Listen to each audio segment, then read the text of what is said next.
તરફ સુરતની અંદર ગુજરાત યુનિવર્સિટીમાં વિદેશી વિદ્યાર્થીઓ પર થયેલા હુમલા બાદ અહીં વીએનએસજીયુ એક્શનમાં આવ્યું છે અને ઘટના બાદ વીએનએસજીયુ દ્વારા એક તકેદારી રાખવામાં આવી છે। અહીં અફઘાનિસ્તાનના 38, બાંગ્લાદેશના 2 વિદ્યાર્થીઓ સહિત કુલ 53 વિદેશી વિદ્યાર્થીઓ અભ્યાસ કરે છે, જે યુનિવર્સિટીના વિવિધ ફેકલ્ટીમાં અભ્યાસ કરી રહ્યા છે અને હોસ્ટેલમાં રહે છે।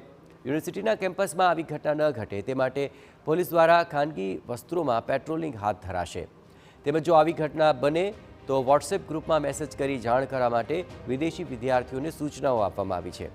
વીએનએસયુજી અને પોલીસનું તેમાં સંકલન પણ જોવા મળી રહ્યું છે। અમદાવાદ ગુજરાત યુનિવર્સિટીની અંદર જે રીતે વિદેશી વિદ્યાર્થીઓ ઉપર જે ઘટના થઈ છે, જે હુમલો થયો હતો અને તેના પ્રત્યાઘાત બીજા યુનિવર્સિટીની અંદર ન પડે તેના તકેદારી સ્વરૂપે યુનિવર્સિટી અને પોલીસે સંકલન કરી અને જે પેટ્રોલિંગ છે યુનિવર્સિટીની અંદર જે વધારવામાં આવી છે। વીર નર્મદ સાઉથ ગુજરાત યુનિવર્સિટીની અંદર પણ વીર નર્મદ યુનિવર્સિટીના જે તંત્ર તરફ અને પોલીસ દ્વારા જે પેટ્રોલિંગ છે તે વધાર્યું છે। તો આપણી સાથે યુનિવર્સિટીના કુલપતિ જોડાયા, તેમની સાથે વાત કરીશું। સાહેબ, આખી જે ઘટના બની છે તે ગંભીર ઘટના કહી શકાય અને તેને લઈને હવે કઈ રીતના તકેદારીના પગલાં?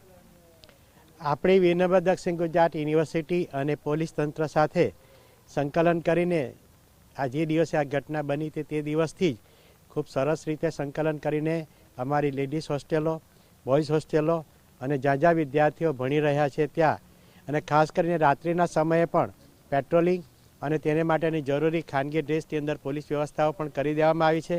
અને આવી કોઈપણ પ્રકારની અપ્રિય ઘટના ન બને તેને માટે પણ અલગ અલગ પ્રકારની વ્યવસ્થાઓ ગોઠવી છે।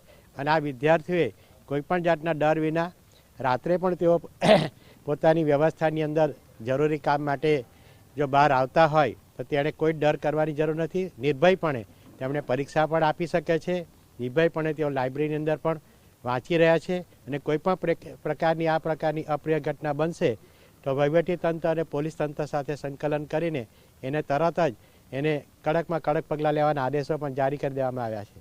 સાહેબ, વિદ્યાર્થીઓને શું સૂચના આપવામાં આવી છે? કારણ કે વોટ્સઅપ ગ્રુપ પણ કંઈક બનાવવામાં આવી છે, કોઈ સમસ્યા હોય તો તાત્કાલિક તેની અંદર જાણ કરવામાં આવે? અમારો એક અલગથી વોટ્સઅપ ગ્રુપ બનાવવામાં આવ્યો છે, જેથી વિદ્યાર્થીને તરત જ એ અમારી ટીમને ખબર પડે, અમને ખબર પડે અને તરત જ એના પર ઝડપથી એના પર એક્શન લઈ શકાય।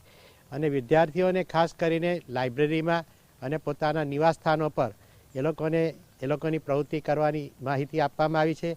અને પરીક્ષા દરમિયાન પણ અમારી અલગ અલગ ટીમો જે છે એ બિલ્ડિંગની બહાર અલગ અલગ વ્યવસ્થાઓ અને ચેકિંગ કરી રહી છે। સાહેબ, ખાસ કરીને જે વિદ્યાર્થીઓ જે વિદેશની અંદર ભણે, વીર નર્મદ સાઉથ ગુજરાત યુનિવર્સિટીની અંદર કેટલા વિદ્યાર્થીઓ હશે કદાચ અંદાજિત?